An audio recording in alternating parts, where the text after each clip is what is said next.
In a very small village tucked away between two lumpy green hills, there was a lane. It was called Cobblestone Lane. On this lane, a shop stood, a crooked door and a dusty window. A swinging sign creaked in the wind. It said Silas Marner, Clockmaker. Silas was an old man, spectacles perched on the tip of his nose, hair white as a cloud, quiet. He did not say much. Inside his shop, a marvel, a jungle of sounds. 100 clocks, maybe more, all ticked and tocked at once. Grandfather clocks like solemn soldiers, cuckoo clocks chirping on shelves, mantle clocks with golden pendulums swinging, a symphony of seconds.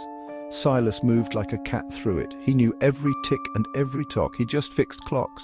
Everyone called him the tick-tock man.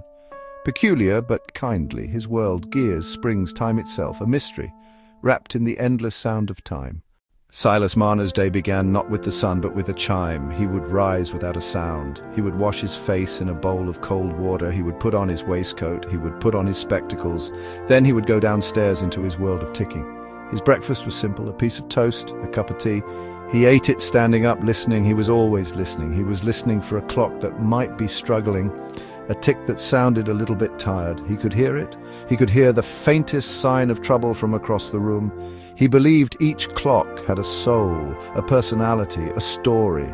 He would hold an old pocket watch in his palm. He would feel its history. He would imagine the person who had carried it. He would think about the moments it had measured. For Silas, a clock wasn't just a machine for telling time, it was a container, a little box that held tiny pieces of people's lives. He spent his days carefully putting these pieces back together. He would polish a gear until it shone like a new coin. The children of the village were terribly curious about Silas Marner. They were a little bit afraid of him, but mostly they were fascinated. They would dare each other to run up and touch the crooked door of his shop. Sometimes they would press their faces against the dusty glass of his window. They would try to see past the rows and rows of clocks. They wanted to see what the tick-tock man was doing. They would watch his shadowy shape moving inside. They made up stories about him, wild, wonderful stories. One boy named Tom said that Silas Marner was 1,000 years old. He said that he had a clock that kept him alive, and if it ever stopped, he would turn to dust. Another girl, Lily, whispered that he could talk to the clocks. The most popular story was that he was hiding a great treasure, a clock made of solid gold with diamonds for numbers. They imagined it was hidden somewhere in the back of the shop, under a big heavy sheet, waiting to be discovered by someone brave enough to look. One afternoon, a dare went too far. Tom, being the bravest, crept up to the shop door. He found it was slightly ajar, just a crack. His heart pounded in his chest like a drum. He peeked inside. The sound of all the ticking washed over him. It was louder than he could have ever imagined. And for a moment, just a moment, he saw Silas in the back of the shop. Tom scurried away, his mind racing. The treasure, he thought. It must be the treasure. The object that Tom had seen was indeed Silas Marner's greatest secret. It wasn't a treasure of gold and diamonds, no, it was a clock. But it was a very special clock, you see. He kept it in the quietest corner of his back room, away from the prying eyes of the world. This clock was not like the others in his shop. It didn't tick. It didn't tock. It made no sound at all.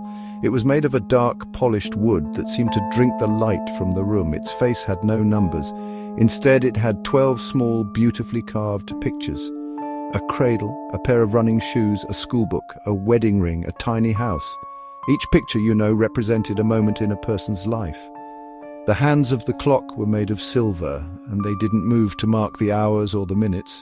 No, they moved for a very different reason indeed. Every evening after he'd finished his work, Silas would perform a little ritual. He'd lock the shop door. He'd make sure all the curtains were drawn. Then he'd walk to the back room. He'd stand before the covered clock for a long time, just as Tom had seen him do. Then, with trembling hands, he'd lift the velvet cloth. He'd gaze at the clock's silent face. He did this every single night. It was, honestly, the most important part of his day. It was his private communion with the past. One cold autumn afternoon, little Lily was running home. She was carrying a small jar of honey for her mother, who was unwell. As she hurried past the clockmaker's shop, she tripped on an uneven cobblestone. The jar flew from her hands. It shattered on the ground. Lily fell, scraping her knee badly.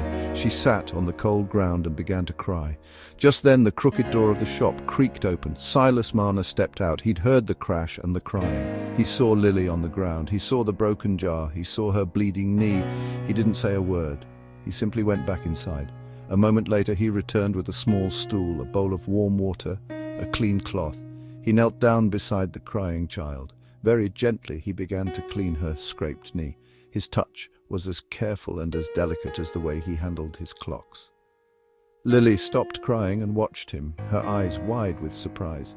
After he'd cleaned the cut, he placed a small bandage on it. Then he cleaned up all the broken glass and the sticky honey from the street. He returned a moment later with a new full jar of honey from his own pantry. He pressed it into her hands. "For your mother," he whispered. Lily stammered a thank you and ran home, her heart full of wonder. That night when Silas performed his ritual, something was different.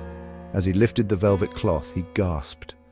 For the first time in over 20 years, the silver hands of the magical clock had moved. A single tear rolled down Silas's cheek. It wasn't a sad tear, it was a tear of pure, unadulterated joy. Time is not just about seconds ticking by, it's about the moments we take to be kind, and that truly is the greatest magic of all.